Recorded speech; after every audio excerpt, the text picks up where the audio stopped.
very quickly. Kari Lake is good friends with Bret Baier, huh? Oh, wasn't that a funny wasn't that a funny discussion we had when you asked my analysis? Because that was indeed so fun when Bret Baier cornered her. What this was last month, wasn't it? Yeah, it was. On national TV, and in it was one of her earliest national interviews, as you mentioned earlier. She was pretty much a regional person, like most state politicians are, but she jumped into the national spotlight, especially with that interview with Bret Baier. The quick catch up is Bret tried to catch her in the maybe cornering her with, hey, you knew a transgender person like 21 and a half years ago, one of those. And she just punched him right in the nose, proverbially, didn't she, Mike? She She did, just yeah. was, and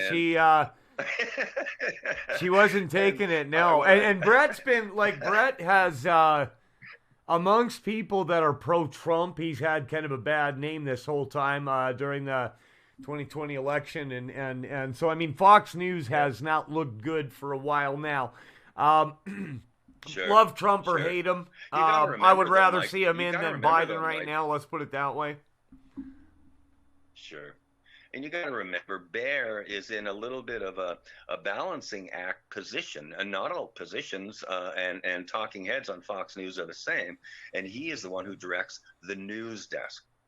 Right. So he's supposed to be the quote Peter Jennings of his time, and so I think honestly, and I like and respect Bret Baier, always have, but I think that there's so much effort to do the balancing act, no matter what, to appease, just say the left or the center right or whatever. It almost appears that he's stretching in order to be. Is it possible to be too fair and balanced, Mike? Too fair and balanced? Sometimes people are just flat wrong. Oh yeah, You know, there's definitely issues out there where you don't have to be tolerant or even willing to listen to the other side. I firmly believe that. right, I mean, there's issues that right, I just that and they're completely black and white to me. There's no gray area. that's right. And just a segueing quick back to a final note on Kari Lake's campaign.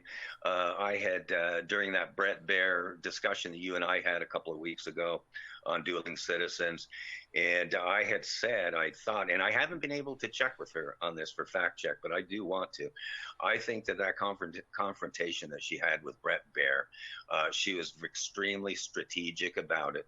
And she knew, as all great leaders do, whether it's the Trumps or the Lakes or the Sheriff Lambs or whatever, they know their base is 100% with them. And Kari knew that when she went on the Bear program. And I believe the tactic, because I believe it was a strategy, if Bret were to get to misbehave at all with some kind of question like he posed, I think she was reaching out to centrist Republicans and or the more traditional Republicans maybe that might be voting for Robeson. I think she was reaching out to independents. Independents are going to sway 2022 and 2024, Mike, this year. So she was reaching out to them. And I also think, and this is where the strategy comes in, I got to ask her about this. I think she was reaching out to the anti-Fox people, the people that didn't necessarily, maybe they're conservative, but they don't necessarily buy into every word that Fox says. And they know there's different characters there and stuff with Fox. But I think she just went on and those people who are anti-Fox said, whoa, you see the way she treated Brad. Do you remember? That was so fun, Mike. So I'm glad it seemed to at least work out for her. And I think when the dust settles, she's going to win by about 20,000 votes down here, which is a chunk. That's a chunk of votes for a pretty small population down Well, I here. mean, So at the end of the day, Fox News